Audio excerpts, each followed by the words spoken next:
O último livro da Bíblia, vocês sabem, é o Apocalipse. E se eu dissesse que o último livro das Crônicas de Nárnia também? Bem, não é segredo para ninguém que C.S. Lewis tinha na Bíblia uma de suas grandes inspirações, fazendo com que várias partes das crônicas sejam verdadeiras alegorias bíblicas, que eu vejo pouca gente citando que, na minha opinião, é um dos paralelos mais interessantes numa das crônicas menos citadas. Eu tô falando de A Última Batalha e todo o seu apocalipse narniano, que tem direito a juízo final, céu, inferno e literalmente o fim do mundo. Bom, tá curioso para saber mais? Fica comigo aqui nesse vídeo e vamos desvendar esses paralelos apocalípticos na última crônica de Nárnia.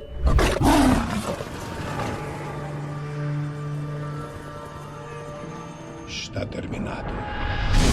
Fica ligado nos spoilers para quem não leu o livro ainda e bora lá. Para começar, vamos entender o que é Apocalipse. Talvez você não saiba, mas essa é uma palavra transliterada do grego, o idioma em que foi escrito o Novo Testamento, incluindo o último livro da Bíblia, que ganha esse nome justamente porque é a primeira palavra que aparece ali logo na primeira frase. E o livro de Apocalipse, ele também não surge do nada, ele faz parte de um movimento literário judaico denominado literatura apocalíptica, que aconteceu ali por volta de 250 a.C. a 100 d.C.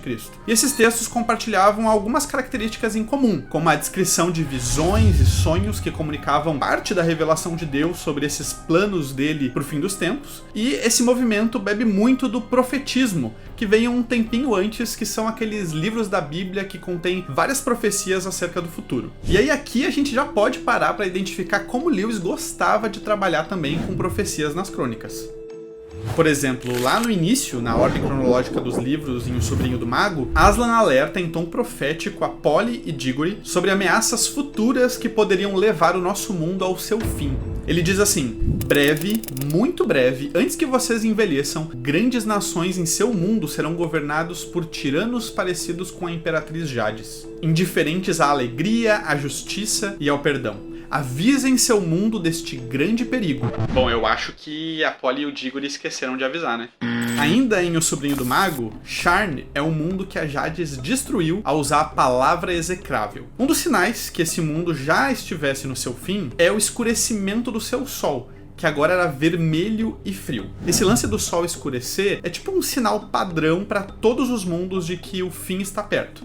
Isso tanto em Nárnia, quanto nas profecias bíblicas a respeito do nosso mundo. No próximo livro, em O Leão, a Feiticeira e o Guarda-Roupa, o Sr. Castor recita uma antiga profecia em forma de cantiga que previa a chegada de Aslan e o fim do inverno promovido pela Feiticeira Branca, que é a Jades, no caso. E os narnianos cantavam ela mais ou menos assim. Vocês estão preparados? Deixa eu... Não, deixa a melodia pra lá. A letra era assim, ó. O mal será bem quando Aslan chegar. Ao seu rugido, a dor fugirá. Nos seus dentes, o inverno morrerá. Na sua juba, a flor há de voltar. Aí o Sr. Castor cita outra cantiga profética, agora destinada às crianças que vieram do nosso mundo e seriam aí os futuros reis e rainhas de Nárnia. Quando a carne de Adão, quando o osso de Adão, em cair para véu no trono sentar, então há de chegar ao fim a aflição. Em A Viagem do Peregrino da Alvorada, o rato Hip-Tip lembra de uma canção da sua infância que previa a chegada dele nas proximidades do país do Aslan. E a música dizia assim, ó: onde o céu e o mar se encontram, onde as ondas se adoçam. Não duvide, Hip-Tip, que no leste absoluto está tudo o que procura encontrar. Na penúltima crônica, em A Cadeira de Prata, o Pai Tempo é um gigante adormecido há muitos anos no reino das profundezas. A profecia dizia que esse gigante despertaria quando chegasse o fim de Nárnia. E essa é uma das únicas e primeiras referências proféticas a esse fim escatológico de Nárnia. Pelo menos antes do último livro. E aí, depois de construir toda essa expectativa profética em Nárnia, agora sim, entramos de fato em A Última Batalha, ou o Apocalipse Narniano. O livro abre com a frase "nos últimos dias de Nárnia". Essa mesma expressão, últimos dias, aparece diversas vezes na Bíblia e funciona como um termo-chave para falar sobre um período escatológico. E aqui é como se Lewis estivesse dizendo: o que vai rolar daqui para frente nessa história é apocalíptico. Em seguida, o autor nos revela dois personagens bem peculiares. O primeiro é descrito como um macaco feio, tão velho, mas tão velho que ninguém sabe qual foi a primeira vez que ele apareceu por ali. Ele se chama Manhoso. essa tradução não diz tanta coisa quanto o nome original em inglês, shift, que, entre algumas definições, significa aquilo que muda, ou no adjetivo shifty, ardiloso ou falso. Lewis não tá escondendo pra gente aqui que esse bicho não é coisa boa. É destacado também dentre as suas características que o animal é astuto, guarda essa palavra, e vive no alto de uma grande árvore.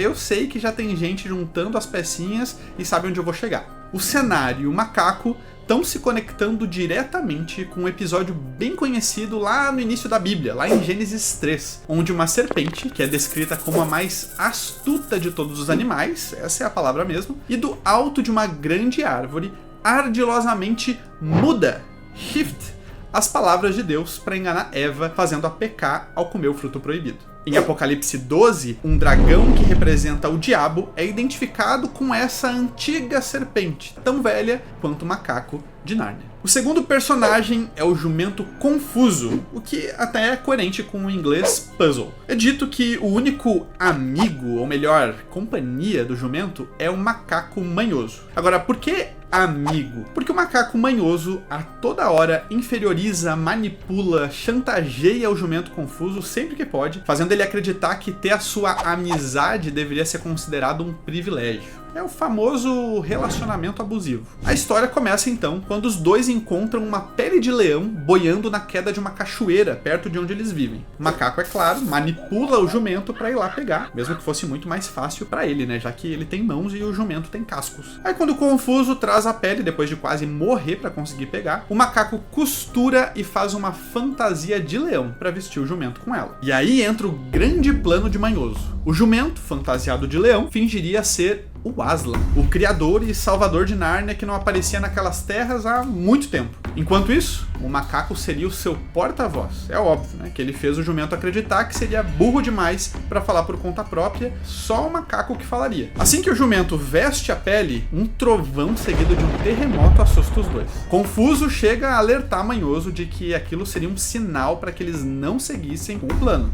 Mas o macaco desconversa. E aí a gente já começa a entrar nos paralelos. Coincidentemente, trovões e terremotos são fenômenos bem presentes no livro de Apocalipse e um dos sinais para o fim dos tempos alertado por Jesus em Mateus 24, o seu discurso escatológico. E aí, já que eles ignoram o sinal, o macaco começa a espalhar a notícia para os habitantes de Nárnia. O Aslan chegou, o Aslan tá de volta. E seguinte, ele voltou bravíssimo. O papo é que vocês estão muito folgados, estão vivendo muito no oba-oba e ele vai botar ordem na casa. E aí começa uma sucessão de ordens sem sentido e exigências absurdas que não tinham nada a ver com o caráter do verdadeiro Aslan, incluindo até se aliar com os adversários históricos de Nárnia, os Calormanos. No meio disso, até o rei de Nárnia, o rei Tirian, é preso e uma verdadeira ditadura é instaurada, com o macaco forçando o trabalho escravo de narnianos para os Calormanos. O Aslan jamais ia permitir uma coisa dessa. Nesse sentido, os dois, o jumento e o macaco, são um reflexo direto de outra dupla de enganadores no livro de Apocalipse.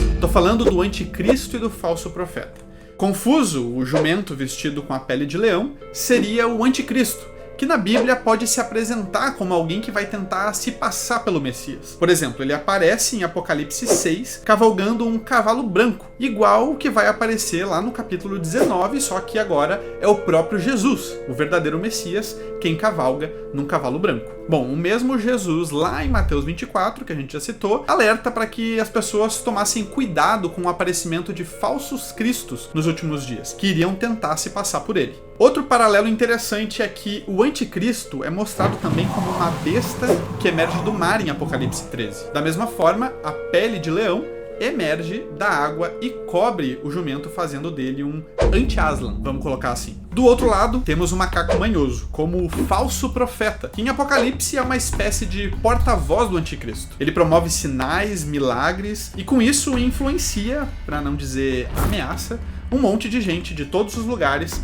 a prestarem devoção à besta, o anticristo. Na sequência da história em Nárnia, depois de muita cobrança do porquê o tal Aslan não aparecia tanto, o macaco passou a promover eventos à noite no meio da floresta, onde ele acenderia uma fogueira para que o leão aparecesse atrás dela. Aí ele cochicharia sua mensagem e o macaco transmitiria isso pro povo narniano. Claro, tudo não passava de um esquema para não ficar na cara a fantasia do jumento, que àquela altura já devia estar só um trapo, né? A dinâmica da dupla maligna de Apocalipse 13 é parecida. O falso profeta faz fogo cair do céu, tipo um macaco acendendo a fogueira, e com isso convence todos a adorarem a estátua da besta. E é o falso profeta também quem, de certa forma, dá voz a essa estátua do anticristo, assim como o macaco é a voz do anti-Aslan, que fica também parado, tipo uma estátua atrás da fogueira. Agora, o que acontece é que Lewis também usa outras figuras em Apocalipse para compor esses personagens. Por exemplo, o rei Tyrion é capturado e é levado até o Manhoso. E a primeira imagem que ele vê é a do macaco sentado numa pilha de nozes, vestindo uma jaqueta de cor escarlate, usando uma sandália cheia de joias. Pois bem, Apocalipse 17 apresenta, montada sobre a besta, uma mulher vestida com uma roupa escarlate e enfeitada com muitas joias.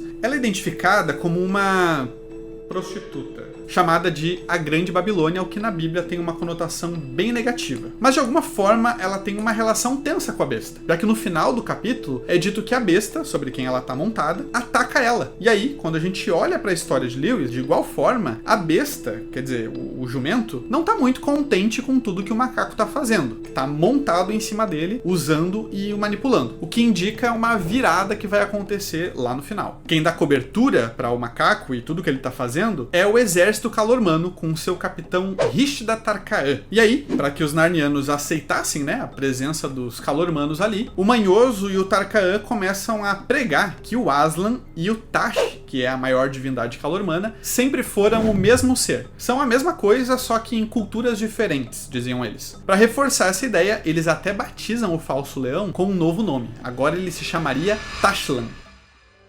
Algo peculiar nesses inimigos de Nárnia é que Lewis caracterizou eles com uma mistura de traços da cultura árabe e turca, principalmente. Essa não seria a primeira referência turca nas crônicas. Aslan significa leão em turco, e Edmundo, no primeiro encontro com Jadis em O Leão, a Feiticeira e o Guarda-Roupa, pede a ela um manjar turco. O negócio é que, desde O Cavalo e Seu Menino, na crônica em que nós somos introduzidos, né, de forma mais profunda aos calormanos, eles são caracterizados como um povo de pele escura, antigo, de muitos sábios, porém também cruéis. Alguns veem nessas características um tipo de orientalismo comum do século XX, que acabava empurrando estereótipos distorcidos sobre os povos do Oriente Médio, que influencia até hoje alguns preconceitos. E aí, quando a gente chega na última batalha, e essa crueldade é ressaltada com motivações religiosas, outros críticos também sinalizam que isso seria, além de um estereótipo étnico, um estereótipo religioso, em que Lewis estaria propondo aí uma analogia negativa com os muçulmanos. E aí a verdade é que nesse tópico existe sim, atualmente, uma crescente tentativa de enxergar no islamismo esse grande inimigo escatológico. O problema é que as evidências tanto em Nárnia quanto na vida do Lewis não apontam em nada para essa intenção. Sim, o orientalismo é presente, mas é isso que na verdade contrasta com a tentativa de enxergar uma relação tão direta com os muçulmanos, já que a gente consegue identificar na cultura calormana uma junção de várias referências culturais dos povos do Oriente Médio, inclusive baseados em momentos diferentes da história, antes mesmo do surgimento do islamismo. Para ficar mais claro sobre esse possível paralelo aí das religiões praticadas pelos calormanos e os muçulmanos,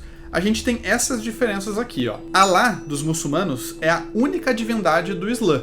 Jatash, dos calormanos, é o chefe de um panteão de divindades. Alá nunca gerou nem foi gerado. Esse é um credo do Islã bem forte, até para se opor à doutrina cristã de que Jesus seria o filho de Deus. Em contraste, de Tash é dito que foi ele quem gerou a aristocracia calormana.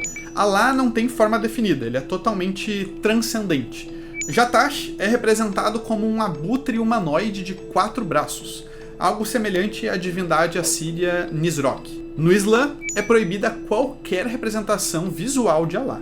Na religião dos calormanos, Tash possui estátuas e altares onde inclusive se realizam sacrifícios humanos. Alá é um ser singular e distinto de qualquer crença.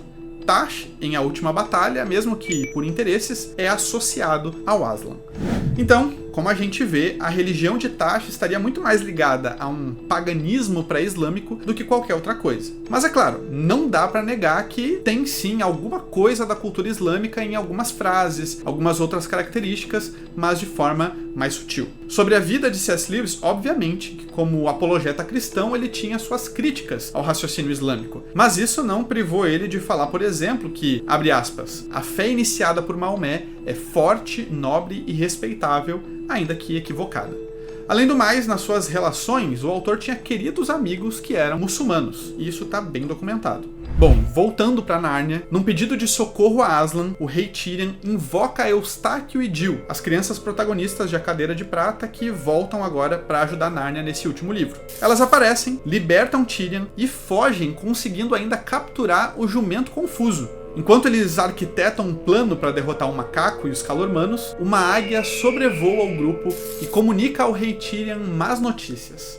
Cair Paravel, a capital de Nárnia, havia, com perdão do trocadilho, caído. E com isso, Nárnia já estava subjugada pelos calormanos. E olha só, em Apocalipse 8, uma águia sobrevoa o céu também, trazendo más notícias de que o pior dos flagelos divinos sobre a terra ainda estava por vir. Além do mais, Jerusalém, o centro de interesse do anticristo, descrito nas profecias, também é conquistada em algum momento, como predito por Jesus, também em Mateus 24. O grupo decide voltar à noite para o momento da fogueira e revelar diante de todos que o leão, esse tempo todo, era só o confuso fantasiado, que estava ali com eles. Só que quando chegam lá, um macaco bem esperto já saiu na frente, alertando que um jumento com fantasia de leão estava à solta em Nárnia, falando que era o verdadeiro Aslan, e que ele deveria ser capturado, que isso era uma blasfêmia enorme contra o verdadeiro Tashilan, que se encontrava agora dentro de um estábulo atrás da fogueira. E aí, se aproveitando que muitos já estavam cobrando o macaco para ver o leão de perto, ele propõe que quem quisesse vê-lo, que fosse conduzido para dentro do estábulo, onde os convidados teriam um encontro com Tashilan. Acontece que o que eles iam encontrar lá dentro eram as espadas afiadas dos calormanos, ou seja, tudo não passava de um golpe para dar fim aos insubordinados, tal qual é a ameaça em Apocalipse para aqueles que se recusam a sujeitar-se à imagem da besta. Agora, espada afiada tava bom. O que nem o Manhoso nem o Tarkaã esperavam é que nesse meio tempo, o próprio Tash, por causa das ações deles, tinha sido invocado ali pra dentro. Aí, enquanto algumas criaturas entram no estábulo e saem correndo de pavor com aquilo que elas veem, o rei Tirian e o seu grupo se aproveita da situação pra atacar. Só que, no meio da batalha, eles se veem encurralados e aí, um por um, acabam tendo que entrar para dentro do estábulo. E aí o que acontecia é que, de fato, quem entrava ali e as suas ações durante a vida correspondiam com o caráter maligno do Tash, eram devorados por ele. Foi o que aconteceu também com o Manhoso e o Tarkaã, que em algum momento acabaram entrando dentro do estábulo. E quem entrava, mas tinha vivido a sua vida conforme o caráter e a fé em Aslan, se encontrava com o Aslan, que resolveu aparecer ali dentro. Foi o que aconteceu com Dil, Eustáquio, o rei Tirian e outros. O pequeno estábulo, na verdade, tinha se tornado praticamente um portal para um lugar imenso. Enquanto do lado de fora a noite seguia agitada e sangrenta, no lado de dentro, o estábulo tinha se tornado um lindo dia, com campos, bosques e árvores cheias de frutas. Do nada, aparece o Pedro Pevensey, o grande antigo rei de Nárnia, e exorciza o Tash, que é evaporado. E aí que o rei Tirian é apresentado ali dentro a todos os antigos protagonistas das crônicas, Acontece uma reunião ali, que de alguma forma esses antigos amigos de Nárnia foram parar lá dentro também. Com exceção, é claro, da Susana, que, como nos é contado, não acreditava mais em Nárnia e nas aventuras que tinha vivido com seus irmãos. Ao ficarem surpresos com como podia existir tudo aquilo dentro daquele pequeno estábulo, olhando do lado de fora, Lúcia solta uma das grandes referências cristãs, dizendo que certa vez no nosso mundo também havia algo em um estábulo que era maior que o mundo inteiro. Uma clara referência ao nascimento de Jesus. Agora, diante do grande e verdadeiro leão, título dado a Jesus também em Apocalipse como o leão da tribo de Judá, eles iriam testemunhar o fim de tudo que se encontrava do lado de fora da porta. Começava o fim de Nárnia. E as coisas aqui ficam bem apocalípticas. Aslan ruge 3 vezes a palavra tempo, e a porta do estábulo se abre. No contexto escatológico em Daniel e Apocalipse, 3 tempos, ou 2 tempos e meio, é o período que vai durar esses últimos acontecimentos na Terra descritos nesses livros. Só que em Nárnia, o leão estava chamando era aquele gigante enorme lá de A Cadeira de Prata, o Pai Tempo, que estava adormecido e, finalmente, como dizia a profecia, desperta no fim de Nárnia. O gigante se ergue e toca uma trombeta. Essa seria a última trombeta a ser tocada em Nárnia. Como consequência, acontece uma coisa assim, bem tranquila. todas as estrelas começam a cair. É também ao som da última trombeta que estrelas caem em Apocalipse 6 e Apocalipse 11. As estrelas, tanto em Nárnia quanto no imaginário israelita, são seres celestiais. E aí essas estrelas, em forma humana, descem em direção a Aslan, adentrando pela porta do estábulo, fazendo com que uma luz intensa irradiasse dentro daquele lugar. Ao mesmo tempo, por causa dessa fonte de luz bem perto, cria uma sombra, uma escuridão profunda do lado esquerdo de Aslan. Isso vai ser bem importante. Na Bíblia, uma última trombeta sendo tocada também está ligada a outro evento, a ressurreição dos mortos, a doutrina cristã de que inicialmente os salvos vão ressuscitar primeiro, mas depois toda a humanidade vai ressuscitar para comparecer ao juízo final diante de Deus. Dessa forma, depois que o Pai Tempo toca a trombeta, depois das estrelas caírem, é a vez de todas as criaturas que já existiram desde as terras de Nárnia até as ilhas mais longínquas daquele mundo ressuscitarem e correrem em direção ao estábulo para se encontrarem com Aslan, iniciando assim uma espécie de juízo final. Ao chegarem na porta, os que tinham uma relação de temor e devoção a Aslan se colocam à sua direita, na luz, entrando lá naquele ambiente de campo e árvores. Enquanto os outros, que viam e enxergavam em Aslan uma figura aterrorizante, algo negativo, corriam para as trevas, à sua esquerda, onde é dito que nunca mais se viu ou ouviu falar deles. Ao falar dessa espécie de juízo, Jesus, em Mateus 25, diz o seguinte: todas as nações serão reunidas em sua presença, e ele separará uns dos outros como o pastor separa as ovelhas dos bodes. Porá as ovelhas à sua direita e os bodes à sua esquerda. Então o rei dirá aos que estiverem à sua direita: venham benditos de meu Pai, venham herdar o reino que está preparado para vocês desde a fundação do mundo. Os bodes que estão à esquerda, vocês imaginam o que acontece com eles. Depois que todos tomam o seu destino, é dito que a terra de Nárnia e tudo o que existe é consumida por dragões e lagartos gigantes. Por fim, esses mesmos dragões do caos, depois de consumir tudo o que existia sobre a terra, caem e apodrecem ao chão. Depois disso, é dito que por um tempo ficou um profundo silêncio. Em Apocalipse 8, após a abertura do 7º e último selo, que guardava as ações finais de Deus, todo o céu também fica em absoluto silêncio. Ao final, C.S. Lewis escolhe cobrir tudo o que restou em Nárnia com uma grande inundação. Ainda que na Bíblia, depois do dilúvio, Deus tenha prometido que nunca mais ia destruir a terra daquela forma. Só que isso é a Bíblia, né? Aslan nunca prometeu isso. Até porque não se tem nenhum relato de um dilúvio em Nárnia. Então, a gente conta que esse aí tava na cota. E aí, como a cereja desse fim épico, o sol e a lua se avermelham e escurecem, igual o sol de Sharn em O Sobrinho do Mago. O gigante, então, finaliza esses astros, esmagando o sol até fazer ele sumir. Como já falei no início e também citei nesse vídeo aqui, ó, de referências bíblicas no filme Duna Parte 2, tá aqui no card, é só clicar. O escurecimento do sol e da lua também é uma forte sinalização em várias partes da Bíblia pro fim da história. E quando do lado de fora do estábulo já não resta mais nada, Pedro, aludindo à tradição católica do apóstolo Pedro, que possuiria as chaves do reino do céu, finalmente fecha a porta do estábulo com uma chave dourada. Tá feito. Nárnia acabou.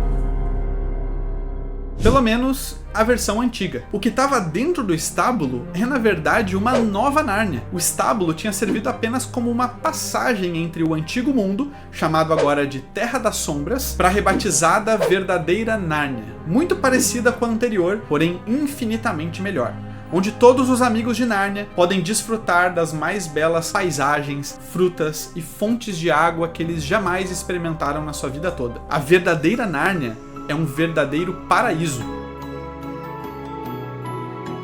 Até mesmo para um jovem calormano devoto de Tash chamado Emmet, que entrou no estábulo achando que ia se encontrar com a sua divindade, mas acabou sendo aceito por Aslan, uma vez que as ações de devoção e benevolência do rapaz não eram condizentes com o caráter de Tash, mas com o caráter do Grande Leão. Aslan explica para ele que, se qualquer homem jurar em nome de Tash e guardar o juramento por amor à sua palavra, na verdade jurou em meu nome, mesmo sem saber, e eu é que o recompensarei. E se algum homem cometer alguma crueldade em meu nome, então, embora tenha pronunciado o nome de Aslan, é a Tash que está servindo, e é Tash quem aceita suas obras.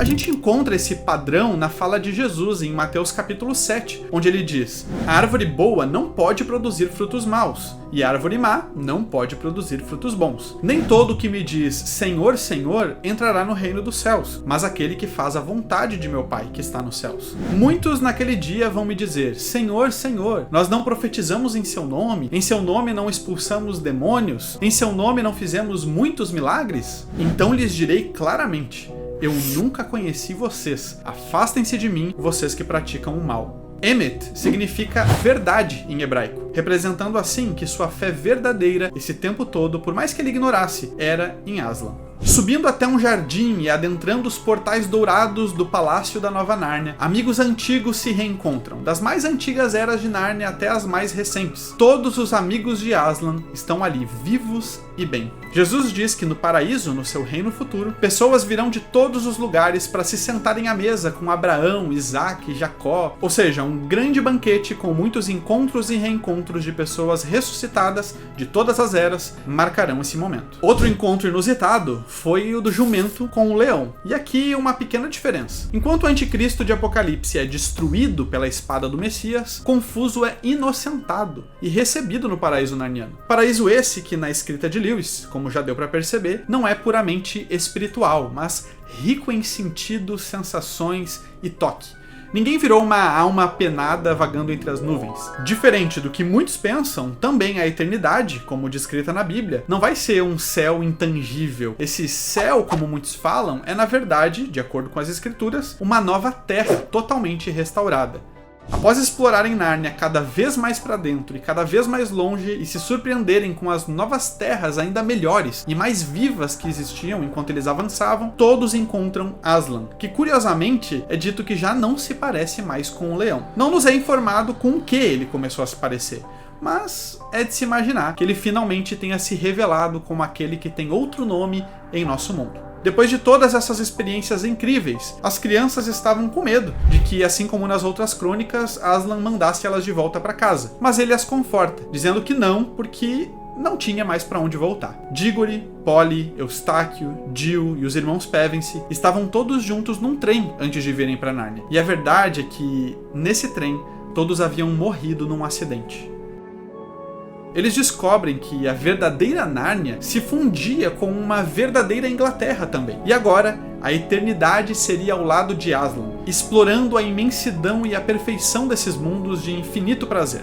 E aí, concluindo, por mais que quando se fala de Apocalipse, a maioria das pessoas só lembrem de desgraça e tragédia, Apocalipse é sobre essa esperança de que Deus vai transformar o pior da humanidade em uma oportunidade de salvação, assim como um estábulo de mentiras se transformou num portal para o paraíso. E assim, a última batalha se torna o Apocalipse das Crônicas de Nárnia. E aí, curtiu? Então curte clicando no like aqui embaixo, se inscrevendo no canal e compartilhando com algum amigo ou amiga que é fã de Nárnia assim como eu. Lembrando que os comentários estão abertos para vocês sugerirem aí novos temas para o canal que está começando agora com essa nova proposta de vídeos assim. Obrigado pela companhia e até a próxima!